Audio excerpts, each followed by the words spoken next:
Hi everyone. This is the final um, take on what originally was the $3 fly tying station and is now the um, $5, $6 fly tying station. There's been some inflation over the last few years. So this is the creation, and we'll talk about prices of things a little while later. But the basic impetus of this was I teach a lot of fly tying classes, and often, particularly the ones that were on the campus of I'm right next to the University of Michigan, but I would drive there and then I would take my big box of 20 heavy vices, and at a university you can't park very close, so I would have to carry all these heavy vices. So one of the things I wanted to do was to kind of make that lighter. In this bag I have 20 fly tying kits, so it makes it very easy right now. The second impetus was during the pandemic. um, uh, I was, at the beginning of the pandemic, I was beginning to teach fly tying to kids at an elementary school, these fourth graders. I've been doing it for a number of years. And they're actually pretty amazing that they can tie a fly. And then we learn to cast, and then we go to a local pond and catch fish with the ties that they fly. The ties that they fly, the flies that they tie. When the pandemic hit, the kids were at home, and I had to figure out a way to somehow get the fly tying material to them and all the equipment, and we were going to do this on Zoom. The teacher was pretty adamant that it could be done on Zoom. So I said, okay, but there's no crying in fly tying. So with some thought, a little bit of internet, there wasn't much on the internet for how to make lots of alternative vices. There's a lot of people that use vice grips and this and that, but they all end up costing about the same as an inexpensive vice. So what I was trying to do is I was trying to get to the point where I could send a vice home with every kid, and they could do it at home, and if they kept it, it was no big deal. So my goal was to kind of keep it under around $5. Okay. So the biggest problem was the vice part, the part that holds the hook, and as you can guess, you can buy a vice; it's $200-300 easy, and then there's some cheaper ones that are in the $25 range. Well, my goal was to be able to make a system where literally I could give these away, and I have given away a lot of them. Okay.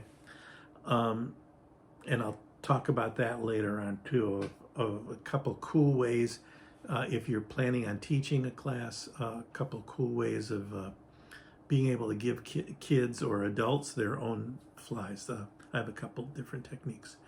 So here's the system, basically. And originally I started out using a 2x4. This is one of the older ones here, and of course I grabbed the one without and I started with a 2x4, which actually just works fine. Okay. But I've now made a whole bunch using this is MDF, and it's much heavier, so it doesn't slide around on the table. I have this kind of balanced sort of precariously here for the moment. So it's a little bit heavier. I'm able to, well, I'll explain how I make them later. But it's basically got a bobbin threader. This is a half hitch tool, which is just a straw. I'll explain how that works. A bobbin, another little small half hitch tool, pair of scissors, and what I figured out how to make the actual vise. And if you'll notice, I'm going to bring it up real close. If you'll notice, I don't know if this will focus this well, but I'll pull this out. And what this is is an X-Acto knife. I can pick these up very, very inexpensively, under $1. And in the X-Acto knife is a collet. I'm going to try to make this work as well as it can. There's a collet in there. And amazingly, that collet can hold a hook, and a hook anywhere from about a 16 hook to a 4 hook, really solidly. Look at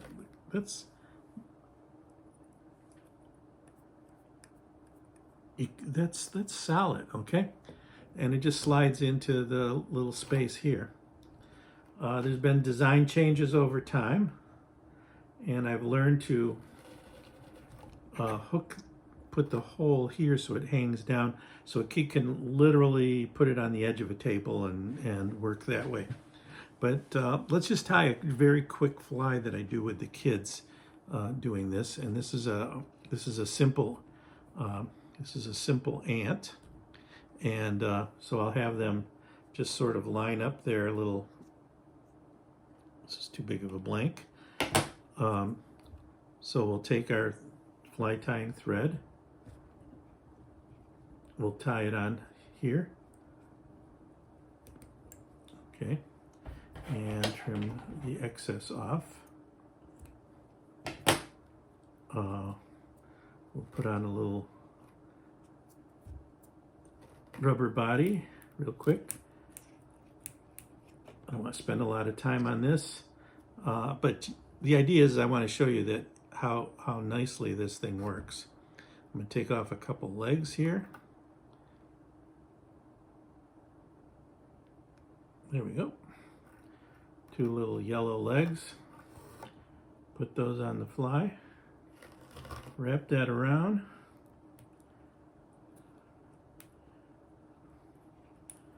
And fix that leg up. Fix that leg up. And then to tie it off, we use one of these. It's basically a straw with a pointed edge. Okay. And let go with it. Yeah, okay. So then you just basically loop this around and it goes over the whole fly. Or you can do it along the hook bottom down here. Let's see, there we go. And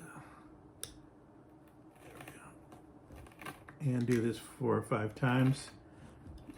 And I'm not going to do it a lot of times for our own benefit. And trim that off. And you have a fly. Perfectly good fly to catch bluegills with, okay? And then a place for all the tools to go. This is a bobbin threader. If you know how bobbin threaders work, they just go in there to pull the thread out. So, what's this cost? Well, I can buy these X-Acto knives. They're $15 on Amazon. I think they're $15. There's 15 of them for about $11. The scissors are what are called nose hair clipping scissors. It's important. Nose hair clipping scissors. As they go up in your nose. They're about $1 to $2 a piece. Bobbins I can get on eBay, usually 4 bobbins for under $10, about right around $10. So that's 1, 2, 3, 4, 5. A straw costs almost nothing. I make guitars, so I just made a bunch of these. But you can use monofilament line for these also, real thin monofilament. And that I stole from a McDonald's. And the wood itself, You can go to any Home Depot. We have a store here called Menards. It's kind of like a Midwest Home Depot. And they sell shelving units made out of this MDF material. And it's very, very inexpensive. And I just cut it up into, I just used my circular saw and just cut it up into blocks and then glued them together. So I got this extra depth. As you can see, I didn't do a very careful job on this one. But what's nice about these is that they do have a certain heft to them, and they're rough, so they don't slide around very well. So I can give somebody a package like this and show them how to tie flies. Now, I take these to Boy Scout groups and all kinds of groups. But one of the things that, and this is one of the things I wanted to talk about, is one of the cool events that I do for our Trout Unlimited is I do a tie a fly and then catch a fish. So we'll go out to a local park with a pond. I'll pull these all out. We'll have 4, 5, 6, 8 people there. We'll tie a few of these little spiders. We'll tie a few little spiders, and then which takes half an hour, 45 minutes, to explain all the tying stuff. And then we go out to a pond, and the people are actually able to catch a fish with a fly that they just had tied. So this is kind of a roundup of my whole thing. It's a very simple thing. Basically, there's one hole with an angle, and on my newer versions, the angled hole is more near the edge, so that if the bobbin needs to hang, it can hang off the, that height. It gives it that extra little bit of height. A pair and a hole for the scissors. I mean, you can put as many holes as you want on here. And on the newest batch that I'm building now, I have these flat magnets that I've just glued on here, and that'll keep hooks and stuff from just flying around, okay? But essentially, that's all there is to it. I label it with our Ann Arbor Trout Unlimited on there, just so people know where it comes from. The cost of these is pretty much absorbed by me making and selling lawn trout, lawntrout.com, if you are interested in helping the cause. But it's pretty straightforward. 2x4s a 2x4 will pretty much do it also. So, but that's the trick right here. And just look for, craft knives or whatever they're called, X-Acto knives. And they come in big packages. You have to take all the blades out, but that's no big deal. And then just make sure that your hole is the right size. And if the hole is too big or it gets sloppy, you can just wrap some tape around it. But it's a great way to be able to take out, send these home with people. So I also keep one of these kits in my car, in my fly tying bag, just so, and there's some materials. I also have some deer hair and stuff that I keep there, so I can quickly whip up a fly real fast. All right, and that's all I have for today. I hope this was enjoyable. I hope maybe you can make some of these. If you've made these or are about to, let me know. I'd really love to hear back from you. All right, we'll see you.